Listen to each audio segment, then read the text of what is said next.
Hey guys, it's Carolina here from KarolinasKrafts and welcome back to my channel. In today's video, I am just gonna walk you guys through on how I sew on paper. This is one of my most requested video tutorials that you guys had wanted to see on how I sew on paper, and I've been putting it off because I don't think I do anything special, but I'll walk you guys through my sewing machine, the thread that I'm using, and the settings that I have on my machine and everything, because I've never sewn on anything else really except for the beginning of the pandemic when I was making a mask or two, but other than that I've only sewn on paper and chipboard and just papery craft projects. So let's get started and I'll walk you guys through how I sew on paper, and then I'll show you guys how I do it too.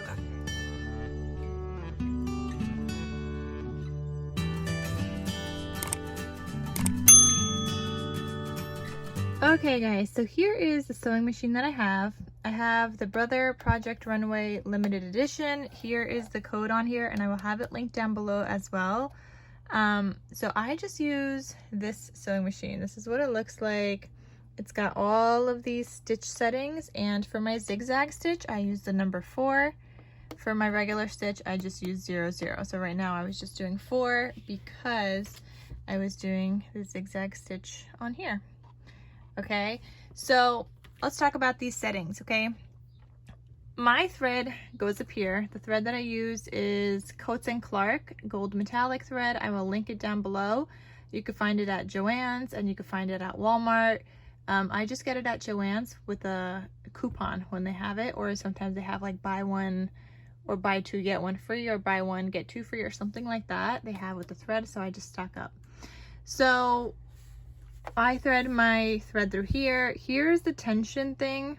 Mine is just on a setting of 3. I've never changed it. Just in the beginning when I was trying to learn how to even use my sewing machine, I just ended up putting it on a 3, and people said this works for like everything that they use it for. So I've never touched this and changed that since. It's just been on a 3 and that's it. Then here is where I have my my needle. It's a little gunky right now. Got in some double-sided tape, but I've never changed my needle. This is the needle that came with my machine. I've never changed it, and it's been, how long have I had this? A year and a half now, maybe. I've never changed this, guys. Ever. It's just the thread that the needle that came with it, which is just like a regular one, I believe, or maybe I had the heavy duty one, but this is what it looks like. I think it's the regular one though. And that's all I do, guys. I really don't do anything special, so this is why I've been putting off this video, because I don't really know anything about sewing machines. I just know I use these settings that are pre-programmed into my machine. So 4 will give me the zigzag. I use the gold thread. There are different kinds of gold thread, and oftentimes many of the other ones will rip while you're sewing. Sometimes, occasionally this one will rip. I don't have it happen that often at all. My tension, again, I've never changed, and I just used the needle that came with my machine. Alright guys, so let me show you guys what I do, because it's super easy and I don't really know what else to tell you guys. I'm sorry I don't have any more information. This is just all I know about my sewing machine, and that's it. So I hope this is somewhat useful with my tension setting and everything, but other than that, I don't know. I hope you guys give it a try. Okay, so before I get started, I'm actually going to be starting off on a number 0 setting, which is going to give me that straight stitch. So I'm going to start off with that, and then we'll switch to the 4 later. I also just wanted to point out that I think all sewing machines have this pedal thing, but yeah, it's a little pedal thing that you press down as you're sewing. Super simple, guys. I mean, I don't know what else to say. This is the first time I've ever used a sewing machine since I got it a year and a half ago, and I've been playing with it since and just using it all the time. It wasn't hard to learn, but it was my first time ever using a sewing machine when I got it. All right, so let's get into the stitching. I got my 0 setting. We're going to be stitching around on this. So So first thing I'm going to do, I want to stitch around this fabric and just make sure that stays in place with the straight stitch. So I'm going to line this up here. Okay, I'm going to put down the foot thing and see if that's where I want it, which I think it's a little off. Alrighty, so let me just put you guys down so I can arrange this a little better. So I'm going to line this up on the end here. Then on the side here you have this knob tool. This is like a tutorial. You have this knob tool that will, if I move that, it moves that thing down. Did you guys see that? Well, I moved it down. So now I could see where my needle is going to be. All right, and I think we are good to go. So now I'm going to press on the peddler foot. So I'm going to press down and you guys are going to start seeing it moving. So press down, it went forward. I'm going to do a back stitch right here. So I just press this button just once and it goes backwards, just so I can make sure the thread is going to be secure and stays in place. And then I'm going to keep going forward by pressing my peddler foot.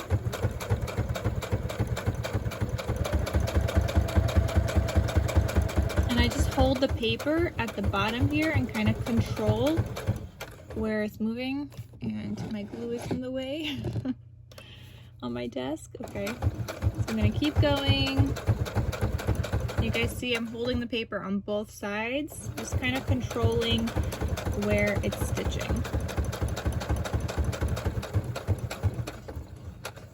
Okay, so I got to the end here. I'm gonna do another back stitch by pressing that top button, and I'm gonna go back twice, because now when I turn my paper, I'm just gonna lift that up. If you guys are seeing, I lift it up, or here's that thing.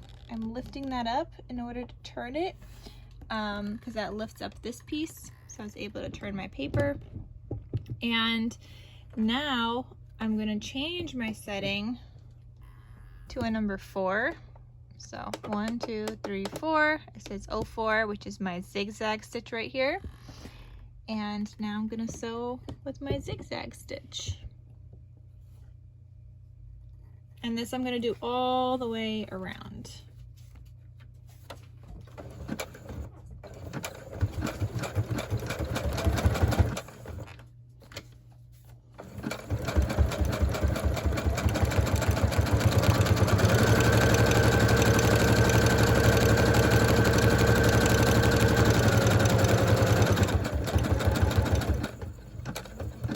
And you guys see how I'm still controlling my paper. So I lift it up again in order to turn my page.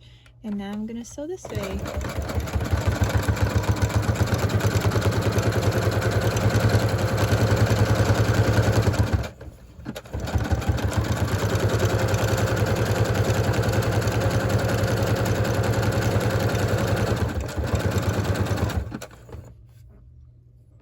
So again, I'm gonna lift this up, this little thing, lift it, turn my paper, and then go back down, and now we're gonna stitch some more. So let's try to do it this way, and I hope I don't mess up.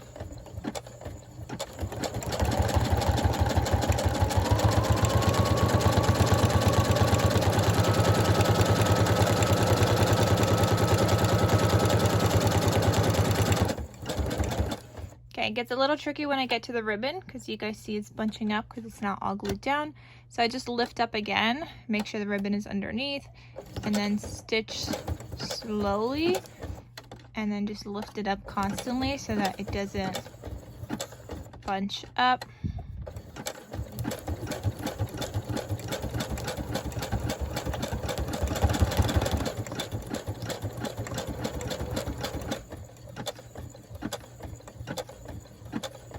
Alright, so I got to there. I'm gonna lift that up again. We're gonna turn it one more time, and this is our last one. So I turned it, and now I'm gonna press down with the peddler foot, and that's gonna make it go, just like so.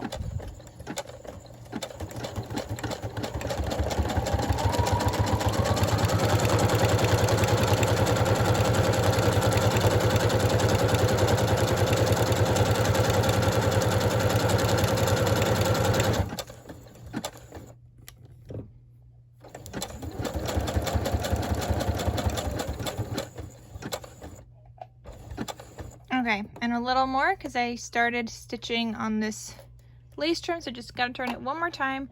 So move that up, turn my paper one more time, and I'm gonna press down again and then continue with my zigzag stitch. All right, once I get to my lace ribbon, I'm gonna do the back stitch. So I'm just gonna press on this and just a couple of back stitches and then forward again, just to make sure it doesn't unravel. Okay, then all you're gonna do once this is done, lift this back up again. You're gonna turn this knob on the right hand side. You're gonna turn it up. So watch what happens over there as I'm turning this, okay? So I'm turning up and it lifts that foot thing up. And maybe this is like a tutorial, like maybe you guys know this already, I don't know, but I'm gonna cut off the rest of my thread. And now my paper is free from the machine, and then I'm just gonna cut off like those other pieces hanging off, and then I have my stitched page. You guys see? We did all that zigzag stitching. We did the regular stitch on the trim, and otherwise we did the zigzag all around. And that's it, guys. I don't do anything special to sew on paper, so I don't know how helpful this video was. I hope you guys got something from it. Even if it's just the links to the machine and the sewing machine, again, that I have, even though I have it linked in every video, but at least you guys got to see it in action. So that is everything, guys. I hope you guys enjoyed this video. Thank you for watching, and I'll see you guys in my next crafty video. Bye.